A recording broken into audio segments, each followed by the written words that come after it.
Hey, are you ready to grow your business? You have checked out the number one resource for business leaders, entrepreneurs, startup founders, and managers.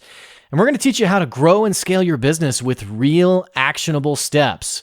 There's no fluff in this podcast. It's just good advice.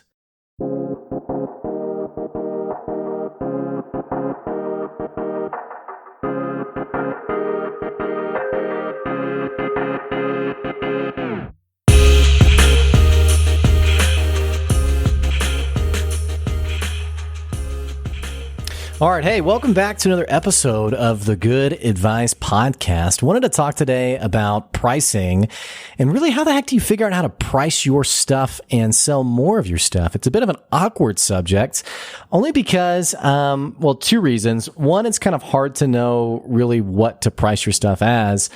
And two, because there are so many people out there who are screaming from the rooftops to basically sell your stuff for as much as you can, to know your worth, and to really never pull away from anything like that. Now, ironically enough, here I am on my own platform talking about what you should be charging.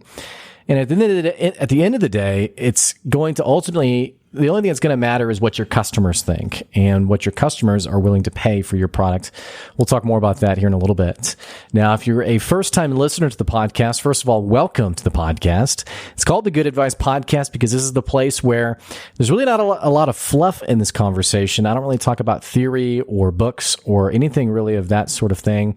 I talk about what I've seen work and hopefully what is practical, tangible advice for you in your own business. So if you're new, welcome. If you've been listening to the podcast long term, thanks so much for your support. And absolutely, I appreciate you supporting the podcast, telling your friends about the podcast, and continuing to listen and promote the podcast.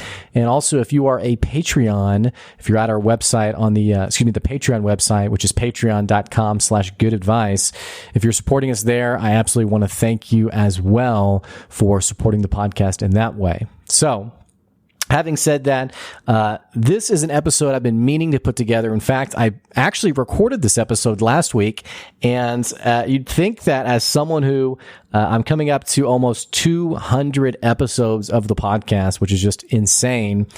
You'd think that I would check all things like my microphone. And so I recorded a video last week on this topic. And sure enough, my microphone was not on. And so it's just me looking into a camera and just mouthing random words. So I finally got around to re-recording this video and sharing some things that I've been wanting to share about this topic. And I actually did a mic check this time, which now we're in business, I guess. So the reason I want to talk about this topic is I have found myself more and more lately, both with clients that I'm working with and then just also random people who are consuming the content I'm putting out and who've been asking questions on this conversation of pricing. It's not so cut and dry. In fact, it can feel really complicated. The reason it feels really complicated is because whenever you ask for feedback on pricing or you test a price, what people will tell you about the price is often very different from the actual actions they'll take around that price. Cutting to the chase, people will tell you, yes, that's a fair price. Yes, I would pay for that. Yes, I love that. That's so affordable. It's so valuable, or what have you. But then they're not always the same people who will actually pay for something. So it's this conversation of validity and ultimately proving that you have a valid offer. You have something that people want. And I'll never forget when I was first starting my business, I was talking to a prospective marketer for my business. And he said, now, before we work together, I need to know if I'm going to go out there and I'm going to promote your business, I first need to make sure that we actually have a valid offer here. And I didn't fully understand what he meant by that. In fact, to me, my business was amazing. And of course, I'm offering something incredibly valuable. Of course, it's valid. It's important. Of course, people want it. And so naturally I said, well, yeah, it's valuable and valid. And yes, people want it. He said, well, how do you know people want it? And I said, well, people have told me that they want it. They've told me this is a great idea. Man, I need this for my business. I need help for my business. And he said, okay, well, who's actually paid you for this? And this was like the first week of my business. No one had paid me a dime for what I was doing. And so I said, well, no one yet. And he said, okay, well, then you don't have a valid offer. You don't have something that you have proven that people want, because people ultimately communicate via their wallet. They ultimately tell you you have value by paying you for it. And since then, I've since had this conversation with a multitude of people who've told me this is what I want to charge for my services. And I know it's valuable. I know people want it. And then my follow-up question is usually, okay, well, who's paid for it so far? Who's bought from you?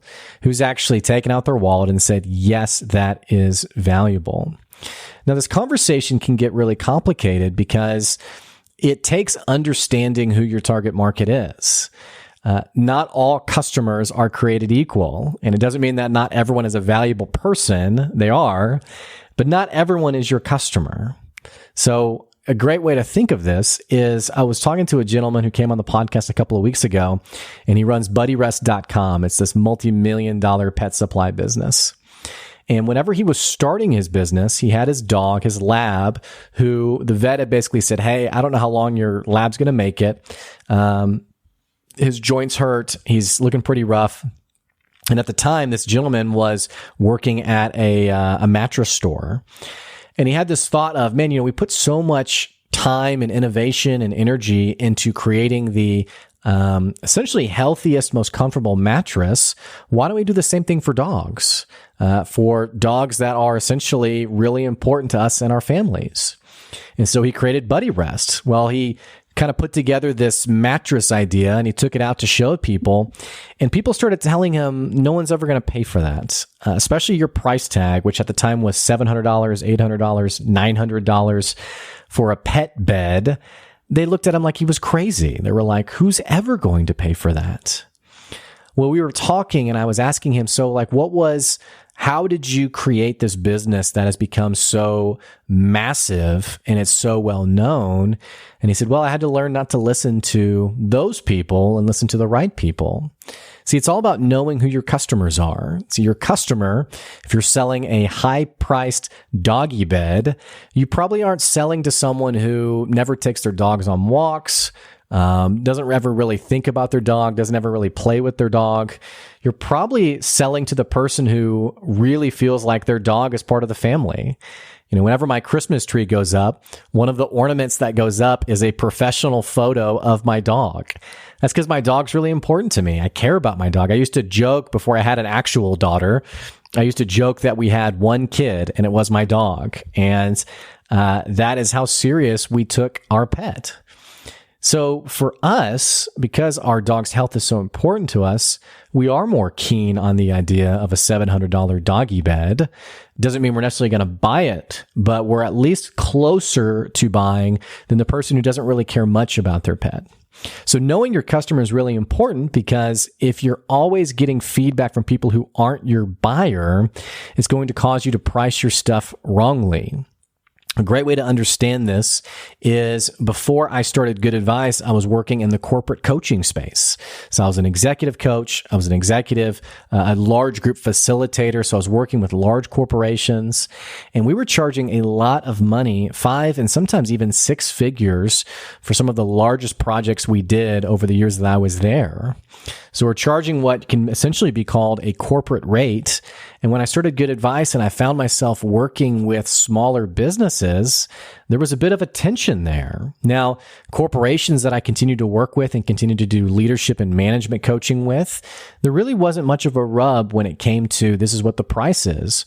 But as I got more in the entrepreneurial space and began working with small business owners, there was this sort of, okay, yeah, I like what you do, but cash flow is everything to me. My bottom line is often a very narrow number, and I don't know if I trust you enough to really buy that from you. And so it began to put more and more pressure on me as a salesperson to be really good at selling. Now, that is a good thing. Wherever you are in your business, you want to become a great salesperson. And if you hate sales, either one, you have to bring on someone who's really great at sales, or two, you have to continue to get reps in until you're really good at it. But the bigger tension there is around price, the bigger expectation for you to be that phenomenal all-star salesperson, which you may not be there yet. And that's okay, which just means that if you want to sell more stuff, you got to figure out the way to do that that's actually sustainable and realistic for you. So figuring that out and understanding who my customer was has constantly caused me to evolve my price. And like I mentioned earlier, I had small business owners who I was asking, hey, what do you think about this? Is this a good price? Is this a valuable offer? And they were telling me, yes, of course, absolutely. I would totally pay for that. But when it came time for them to actually pay for it, they weren't around. They weren't paying me. And so that is what I mean by the people who actually pay you and show you that you have something valuable versus the ones who just tell you you have something valuable. There's a great book called Passing the Mom Test. It's for the startup world, and it's for people who essentially, if they're going to create a new innovative idea, they have to stop asking their mom what they think about their idea and instead get out there and start talking to customers and getting their perspective instead. It's great advice for all of us. The other thing to think about is understanding, when it comes to understanding your customers, you have to be willing to let some customers go. And I'm not talking about necessarily firing customers, which there's a lot of great content around not spending so much time and energy on difficult customers. But it is more around, there was an individual I talked to probably a year or two ago who she was running an in-house cake shop. And so she was baking her own custom cakes and she was selling these awesome, beautiful cakes. And she said one of her biggest problems was her customers consistently were telling her, hey, I can't afford your cakes when I could just go down the street to Walmart and buy a cake there. So this woman was asking me, how do I compete with Walmart's prices? And I said, that's a losing battle. You can't compete with Walmart's prices. That's why it's called, low prices or what is it? Save money, live better.